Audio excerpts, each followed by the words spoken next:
So today we're going to start threats to oxygenation. It's part 3, complications of MI, heart failure, pericarditis, and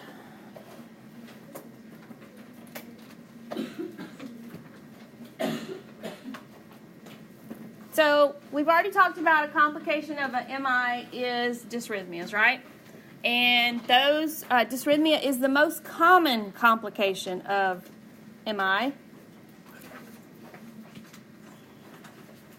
We talked about how the heart, after an MI, if there's scar tissue or whatever, it makes the heart less compliant, and just the sheer trauma that the heart goes through can produce dysrhythmias. Electrolyte imbalance is also a complication of a MI.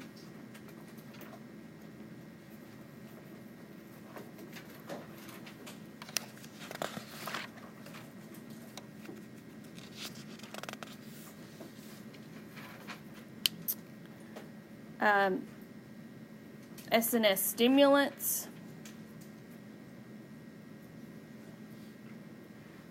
sudden cardiac death,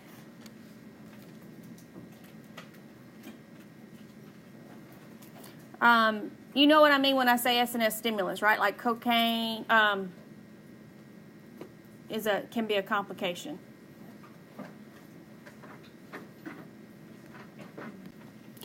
We talked about sudden cardiac death, for sure. It's definitely a complication of an MI. Acute pericarditis, we're going to talk about that, which is specific to heart failure, MI is Dressler's syndrome, as far as a pericarditis. And heart failure, of course, is a complication of MI, and we're going to talk more about that. And cardiogenic shock is also a complication. We're not going to talk a whole lot about cardiogenic shock because we do talk a lot about it in the next test. But it is a complication of an MI. If there's left ventricle damage, then your heart cannot pump properly, so then you can go into shock because it can't get the blood and the oxygen to the rest of the body. You can't perfuse well. So you could go into shock. So we'll definitely talk more about that in test 3.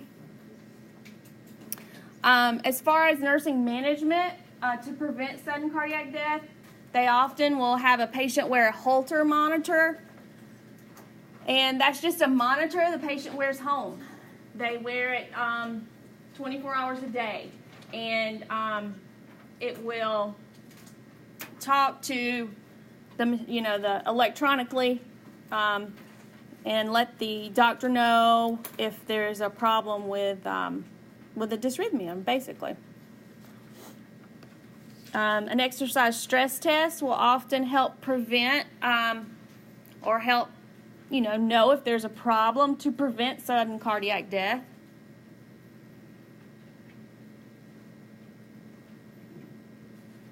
So they're wanting to find these dysrhythmias before they happen, basically. Find these problems before they happen. And then anti-dysrhythmic drugs, which is a collaborative measure to prevent sudden cardiac death, right? What are some anti-dysrhythmic drugs? Amiodarone. They definitely, help prevent sudden cardiac death because it shocks the patient.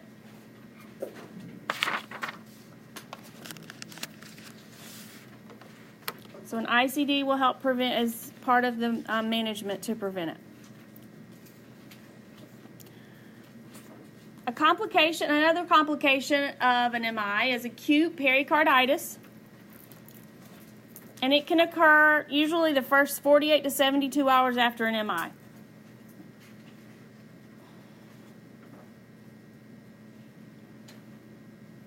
It's basically inflammation of the visceral or parietal pericardium.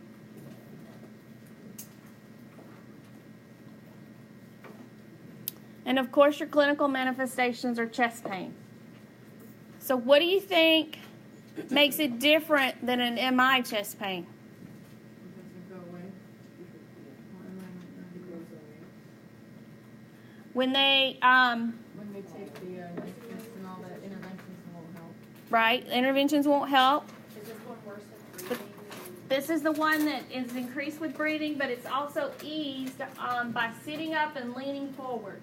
So if you ever go into your patient's room and they're leaning over the table, over the bedside table, that could be a red flag if they've just had an MI.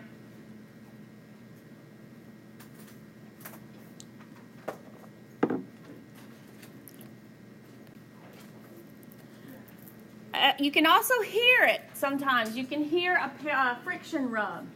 If we ever tell you you don't need to listen over the gown, you need to listen under the gown, because you can mistake the gown rubbing on your stethoscope as a rub, as a pericardial rub, and it's not.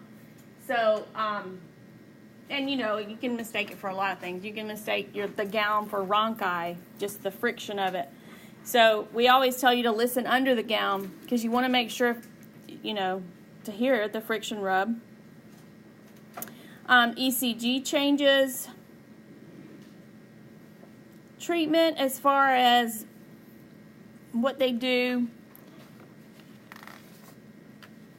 is anti-inflammatory drugs, sometimes antibiotics,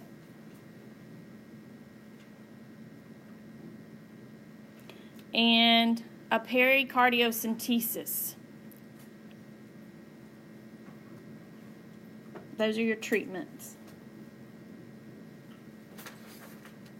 I have a dumb question. So, like, drain fluid out if it's got fluid in there? Mm-hmm. So, we're going to talk. I have another slide to show you some more pictures. I'm very visual. So, so this is your pericardium. And that, between that sac and the heart is where the fluid sits, and that's where the fluid builds up. It can occur from any inflammation or infection. So there's a lot in your book that talks about, even on some different pages other than this chapter, but there are some other causes of pericarditis, like some viral causes. There can be different causes, but we're talking about it right now because of the heart, because it can be caused from a complication of an MI. So just know that it can be caused by other things.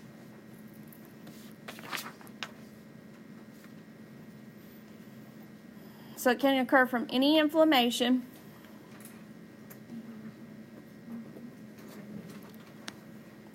Oh, 784 through 787. There was just a little bit more about it on 721. Now, I was looking at that on my phone, so I wasn't actually in the book. And sometimes it gives me the wrong page numbers when I'm doing it from my phone. 721 is like Dressler syndrome? Yeah, 721 is Dressler. That's the complication of the MI. 784. Yeah, 784 talks about acute pericarditis. So what do you think the difference would be between acute and chronic? Chronic kind of builds up over time, right? And acute happens pretty fast. So that's the difference. And how are they relieved? All right, so first you got your pericardium. Then you have some effusion, which is just some fluid buildup, right? And then it can turn into tamponade when the fluid fills up and pushes against, there's no room for the heart to contract. So it can turn into tamponade. Do y'all need us to turn off these lights right here? Would that be better? Maybe just these top ones will turn off and not all of them? So it pushes or squeezes the ventricles and it turns into tamponade. So I just did a little visual of blue fluid. It kind of pools there. Is that too dark for the front row? No? Okay.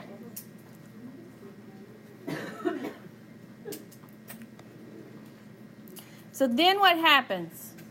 You've got tamponade, the heart can't contract, decreased cardiac output, right? It can't do its job.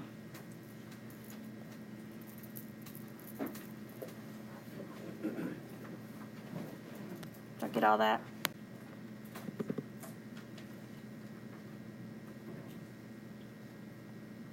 So another complication of an MI, like I said, Dressler, which is just pericarditis with effusion and fever. So you got pericarditis, inflammation, right, with some effusion, which is a little bit of fluid, and then fever. So that's Dressler syndrome. And it usually occurs 4 to 6 weeks after the MI. So they're going to be home, and they'll come back complaining of pain. Chest pain, you'll hear a pericardial friction rub, pericardial effusion, and they may even complain of like arthralgia. Does everybody know what that is? Just generalized aches, yes.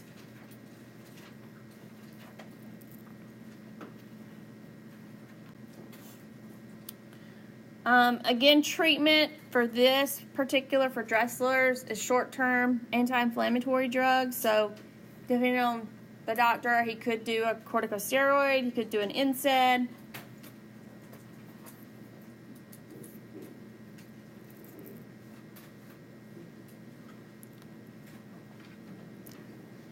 So short-term anti-inflammatory drugs.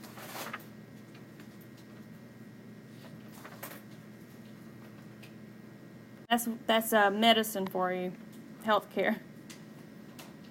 Another complication is heart failure. You have a decreased pump power. The pumping action is reduced. And that's depending on the severity and the extent of the injury, right?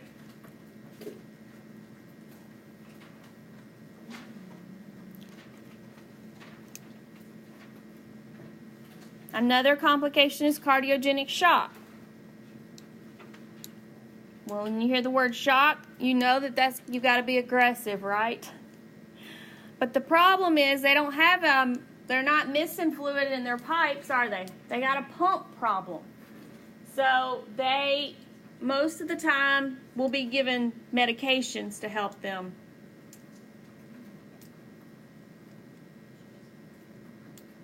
Like dopamine, dobutamine, those kind of drugs. If they're in cardiogenic shock.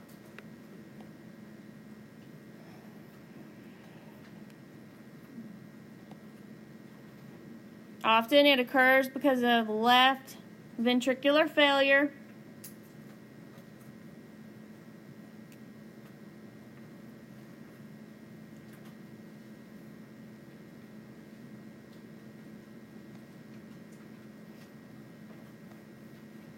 What is heart failure? It's basically abnormal clinical syndrome involving inadequate pumping or filling of the heart. So either it's not getting blood out to the rest of the heart or blood out to the rest of the body. Or it's backing up.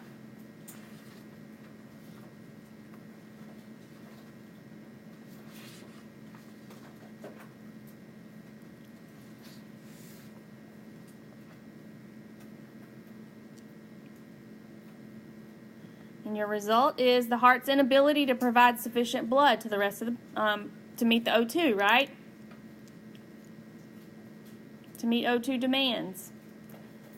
You've got to have O2 to the tissues, O2 for blood perfusion, and it can be acute or chronic.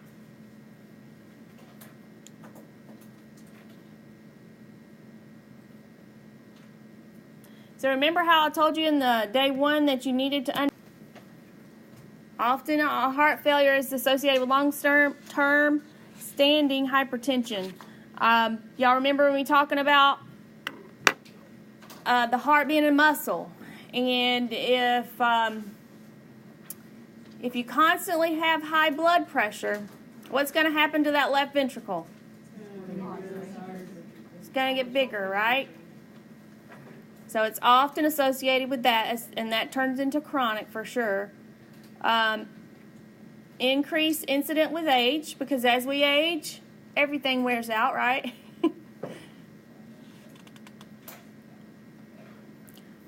The ejection fraction is usually less than 35%, but I added 45. It's less than 35 to 45%.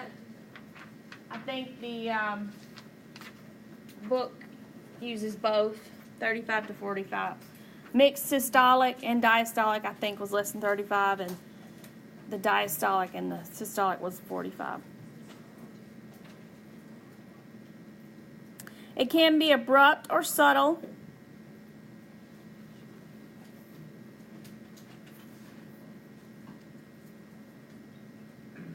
But you have these compensatory mechanisms that are mobilized to maintain cardiac output. So CO, cardiac output.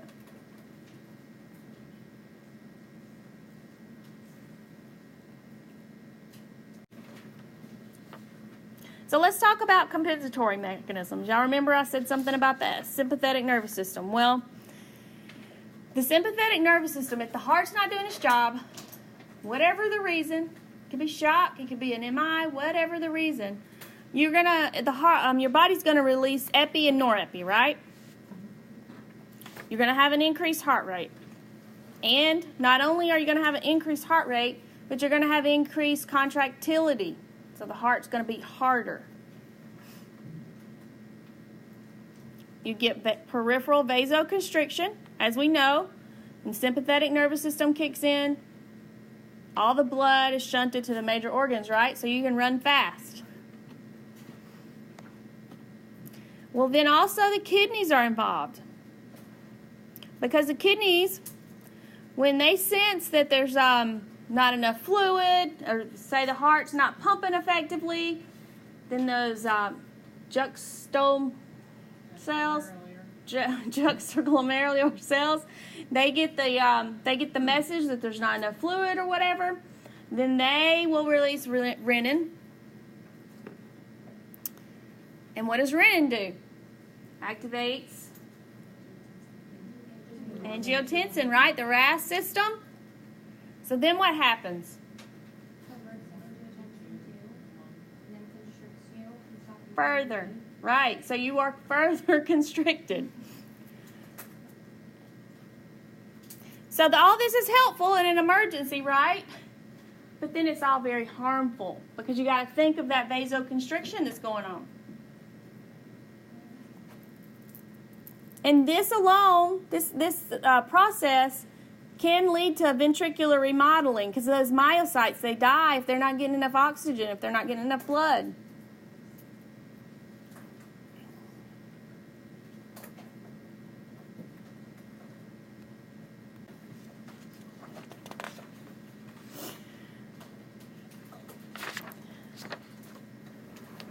All right. So, these are some dilated heart chambers. One is, and then the other is thickened. So, these are some results of compensation, right? So you have an enlarged on the on your right side. If you're looking at it, your left side, I guess. So on the slides, right side, the ventricles are dilated, right? Y'all talked about this in level 2? Yeah? Okay.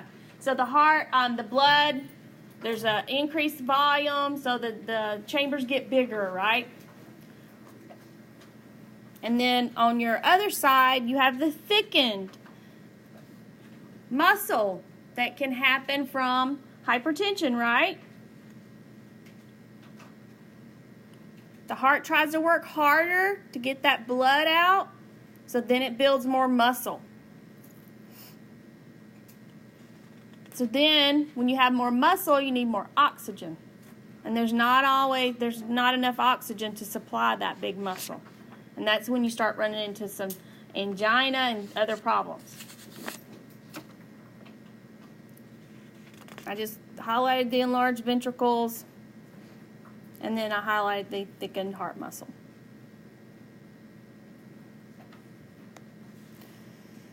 So, some counter-regulatory mechanisms, the body's ability to maintain balance.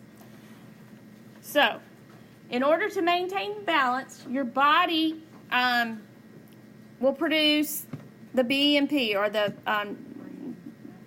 natriuretic peptides.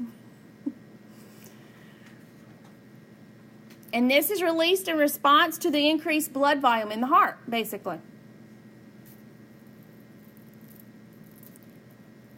So when that stretching occurs, or that extra volume, that's why you have an increased BNP, because you've got all this extra volume and it's causing the heart to stretch. So it's released in response to the increased blood volume in the heart.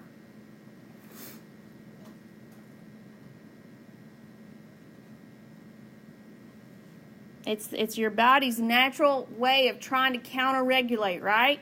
So then what happens? It causes you to pee. And lowers your blood pressure. So that's a counter-regulatory mechanism. So they're basically, you remember we were just talking about that RAS and how it vasoconstricts? So this is counter-regulatory. It's trying to basically keep your body in balance by doing this, making you pee. So it will inhibit the RAS system, or tries to. It lowers the blood pressure, and it counteracts the SNS and the RAS effects.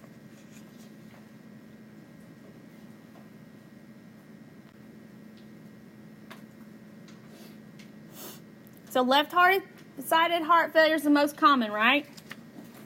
Due to ventricular dysfunction. Your blood backs up into the left atrium and the pulmonary veins, and you're going to see pulmonary congestion and edema.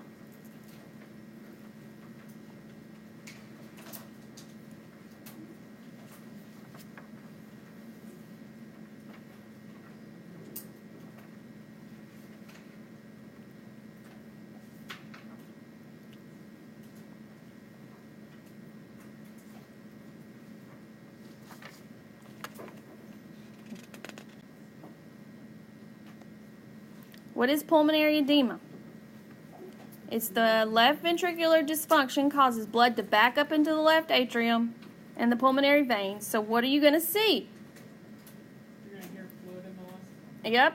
Anxiousness, restless, agitated, tachycardia, increased blood pressure, decreased oxygen levels, orthopnea, pink frothy sputum,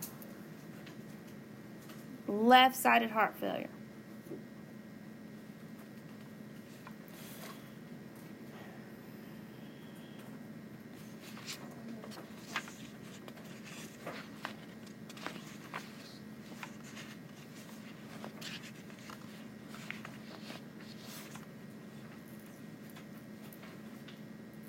You may even hear wheezes, diaphoresis.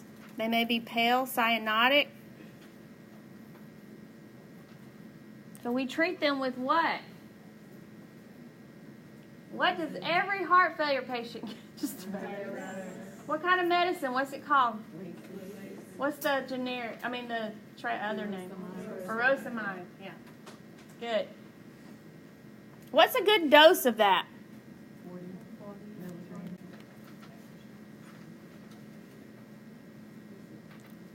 40. Morphine. What does morphine do? And it also decreases oxygen demand. Nitrates. What are some nitrates? Nitroglycerin. Yep, isosorbide. Oxygen. What kind of oxygen do you think they need? I guess it would depend, right, on what their sats were.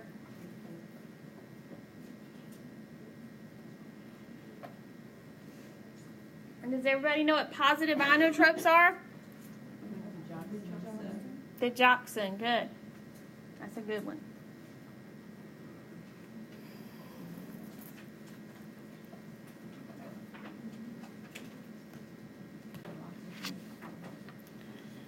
Okay, so acute decompensated CHF is just basically an acute version of this, right?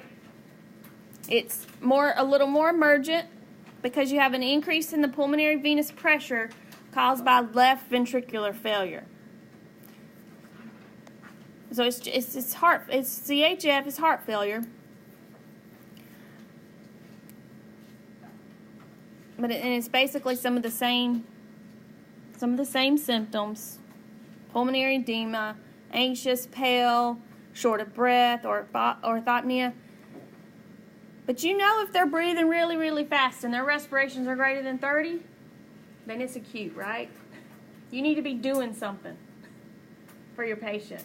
If they're breathing really, really fast and they're in heart failure, they need some intervention there. You might see frothy pink sputum.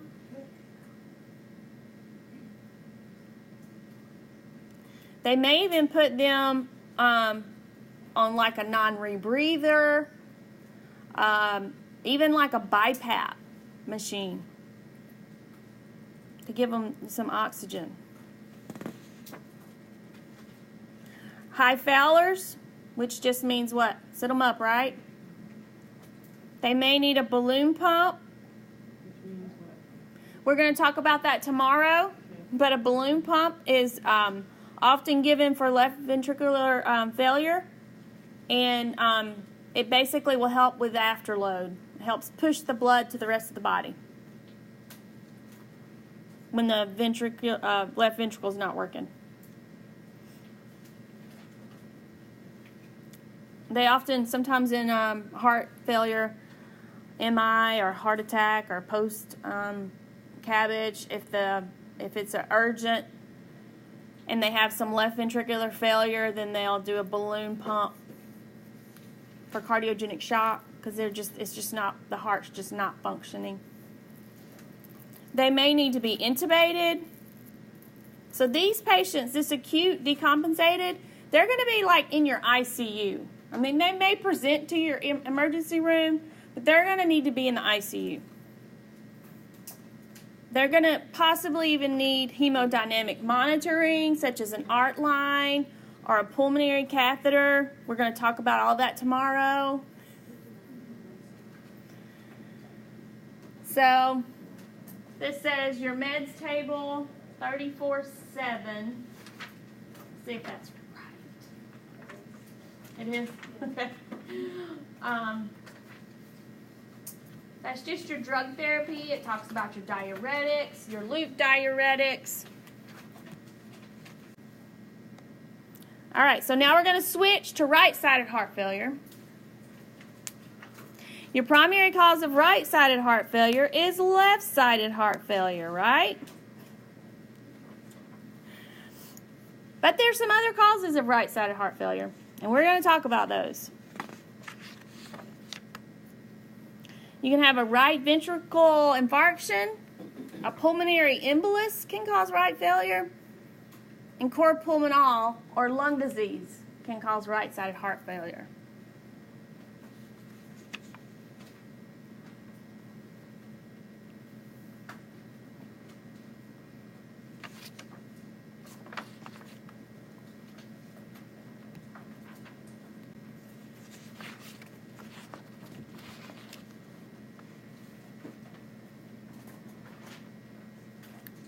What do you think I mean when I say lung disease? I don't know. The disease of the lungs. Right.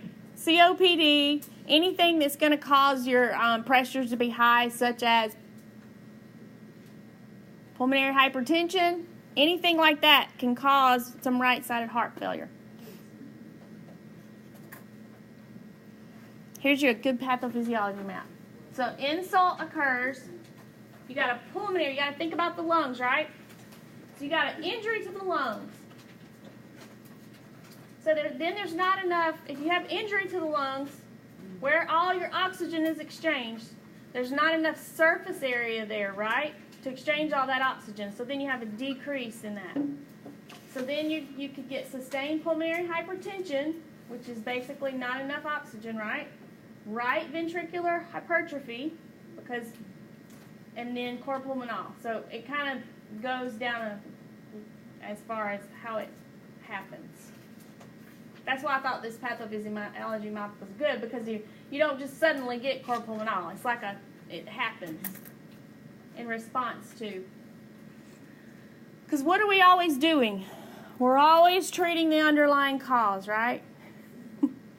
And that's what we're doing with this heart failure as well. So what is cor pulmonale? It's basically enlargement of the right ventricle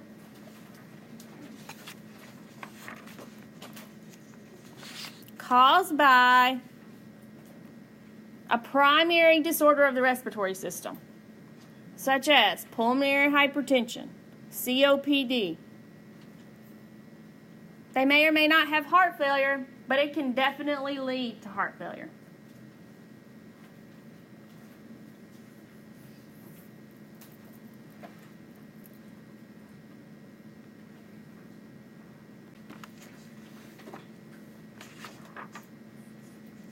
What are you going to see with this?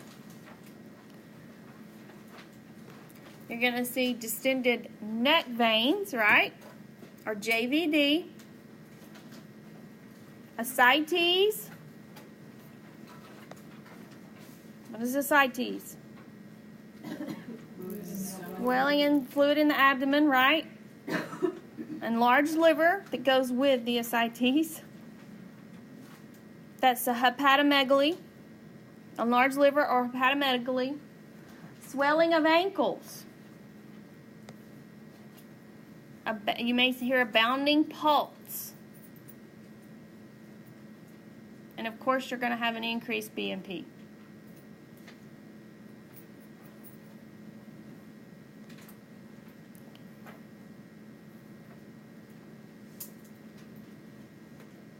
I just wanted to make sure you understood the difference. So, when someone is in heart failure related to the cor pulmonale, you're going to see all these, the whole body's going to be affected, right? Because it's causing right-sided heart failure. Whereas with a lung disease, you're going to see dyspnea, chronic cough. So think about your COPD patients, right? Wheezing, crackles, fatigue. All of these are just your clinical manifestations of a lung disease. They'll even have chest pain. But when it's with heart failure, you're going to see the rest of the body suffer.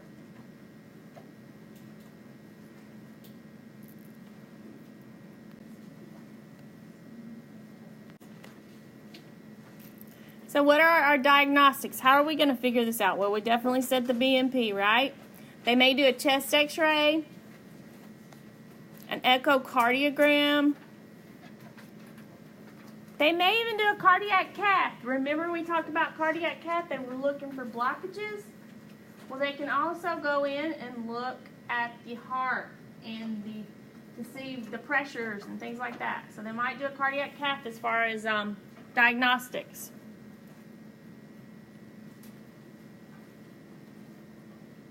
But always, always, always treat the underlying problem.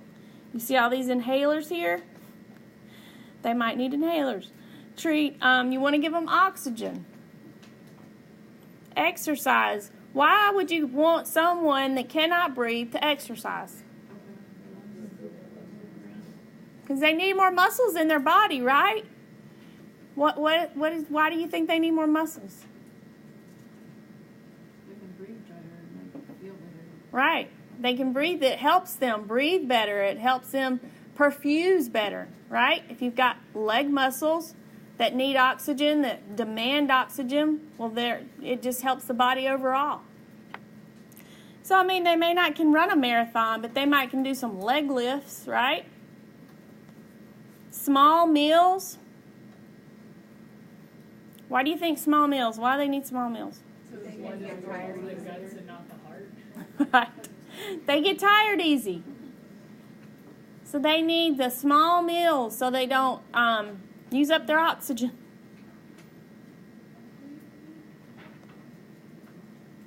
Bronchodilators. What are those? Albuterol, Remember that from level 3? Level 3, I think. Did y'all talk about COPD in level 3? Yes. So bronchodilators, diuretics again, blood thinners, calcium channel blockers.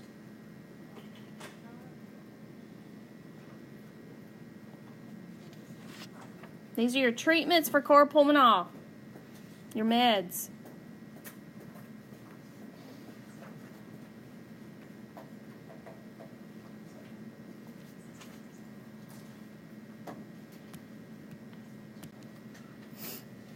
All right, so let's contrast right versus left. I want y'all to know the difference because it's important to know the difference, right? It's important. You got to know the difference when you're taking care of patients. So your left, you're going to see blood backs up through the left ventricle, then the pulmonary vein. So you're going to hear crackles, pulmonary edema. You might hear an S3, S4. You may even see changes in mental status. They're not getting enough oxygen, right?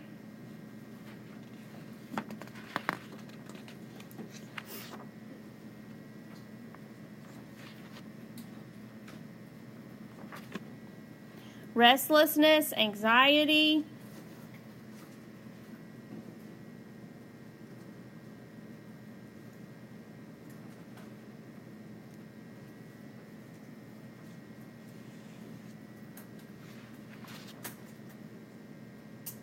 They might have to get up at night to use the bathroom. They might need to sleep on how many pillows. You know, you ask them, how many pillows do you have to sleep on?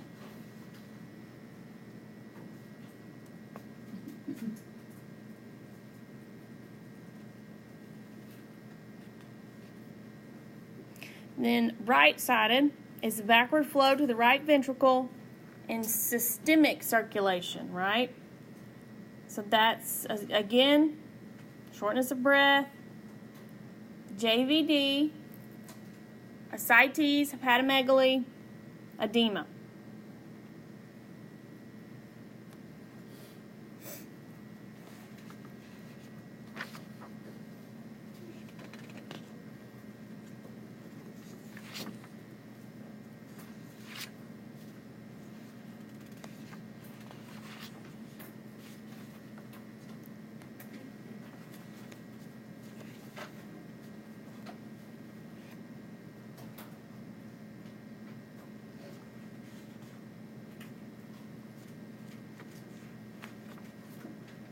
I think this is a good stopping point. I'm going to give y'all like a bathroom break.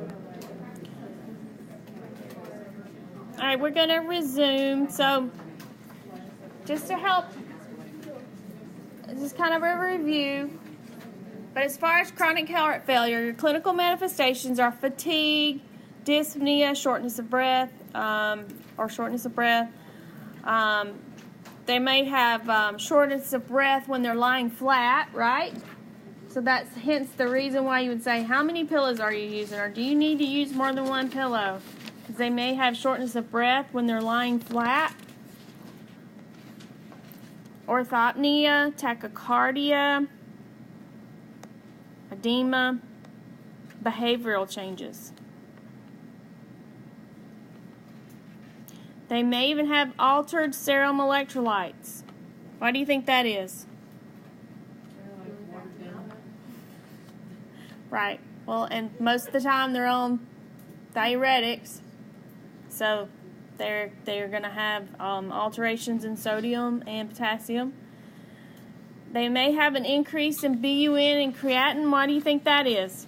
Their kidneys are overloaded by all the problems the heart's giving it. Yep. Or they're overloaded, or they're not getting perfused well enough, right? Because they depend on the heart to get on the blood, to get on.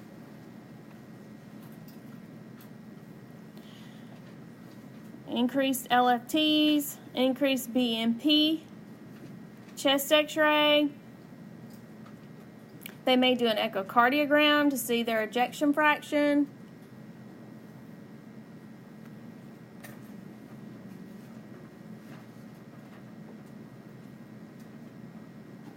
So this is chronic heart failure. So you're thinking about someone who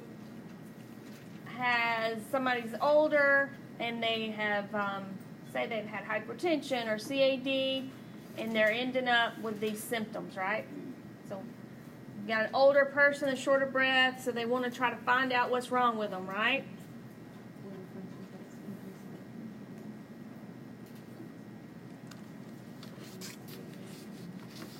And I'm just using older person because it says chronic, so yes. The LFTs, are those increased mostly for like right-sided failure? Diuretics, we've already talked about the drugs. Diuretics, ACE inhibitors. With your diuretics, you want to monitor your potassium levels.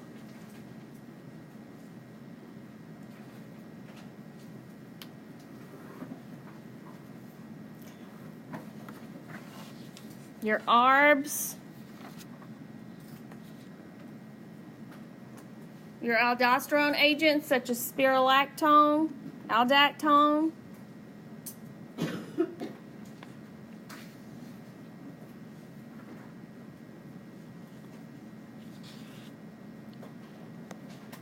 Beta blockers, nitrates. Your positive inotropes like digitalis. Do y'all need me to go back? I'm sorry.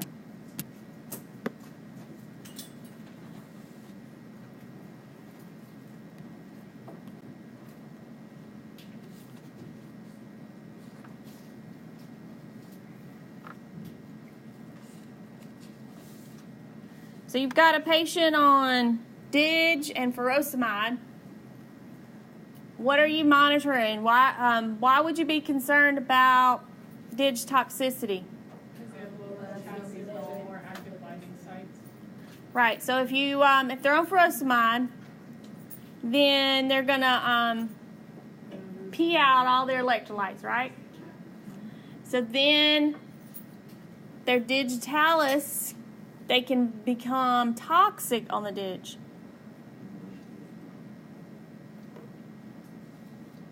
So, what are some signs and symptoms of dig toxicity? Bradycardia. Nausea, vomiting, bradycardia. Someone said visual. Yeah. Good.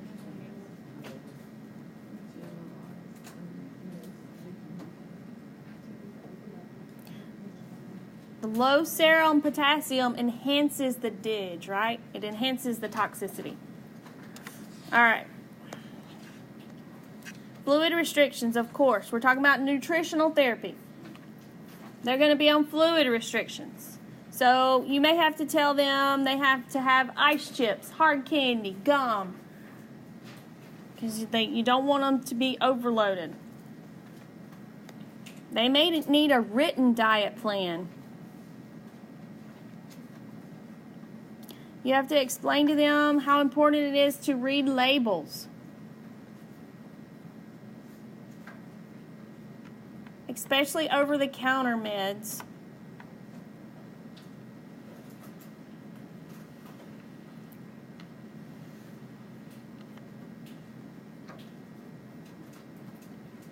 What would be the problem with over-the-counter meds? NSAIDs retain sodium. Good point. What about some of the antihistamines and like Sudafed, and those vasoconstrict, don't they? So they got to be careful on some of that, especially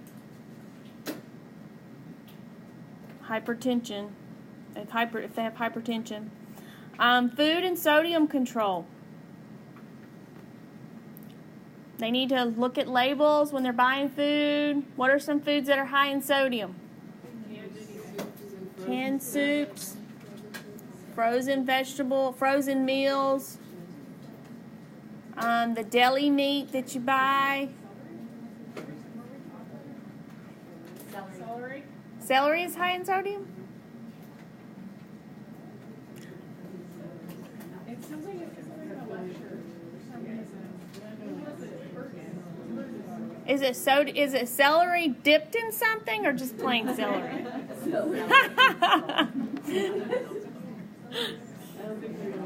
They need to eat smaller meals.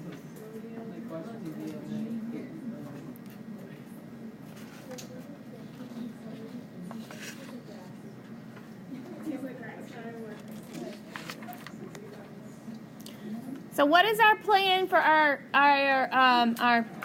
heart failure? We want to decrease their symptoms, treat any underlying cause, right? If they have a lung disease, let's treat the lung disease. We want to decrease their edema, decrease their symptoms, increase their exercise tolerance, and we want them compliant. And no complications, right, related to heart failure.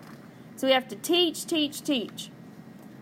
And then as far as implementing health promotion, right? We want them to be healthy. We want them to read those labels. Take their medicine.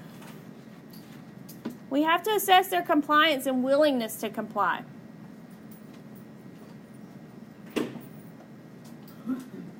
Attitudes, beliefs. Again, you have to establish trust, because a lot of times with your chronic patients, if they don't trust you, they're not going to hear you. And even though nurses are the most trusted profession, sometimes you have to prove yourself to people.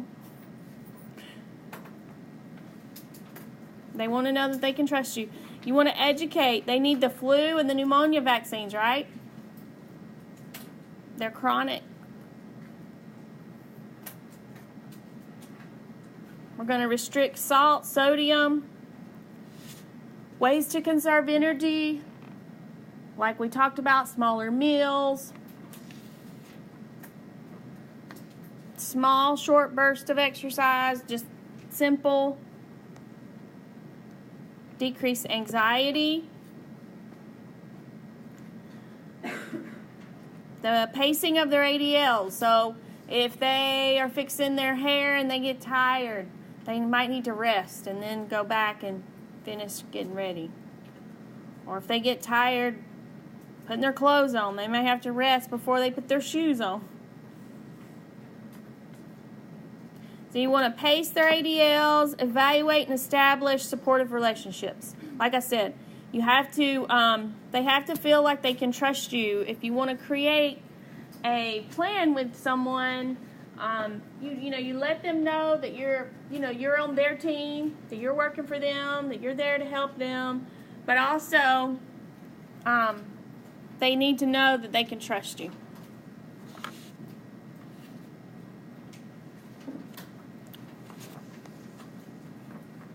You're going to teach the caregiver some physiologic changes that might have occurred. They might, they might have to go on an antidepressant, or they may not be able to go shopping around Chinatown with their family member. So they might not be able to walk, a lot. So you're going to have to make sure you teach the family as well. So you got to integrate the patient and the caregiver into the plan. Low sodium diet, daily weight. They need to be weighing themselves daily, right? That's how we do it in the hospital. That's what they need to do at home. Med compliance.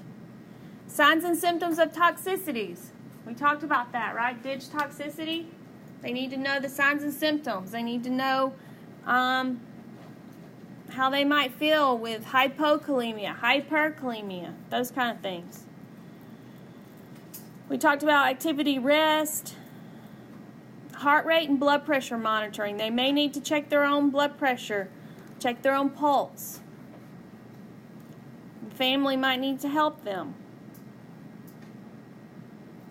Again, signs and symptoms of hypo and hyperkalemia. I've already said that.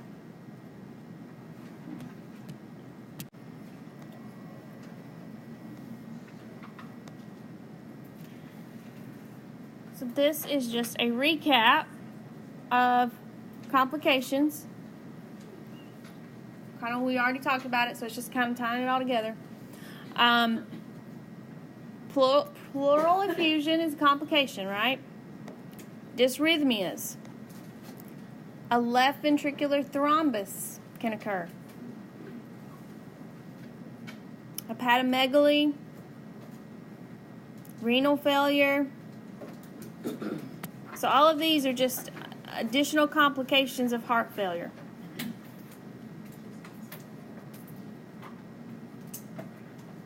And that is all. Any questions?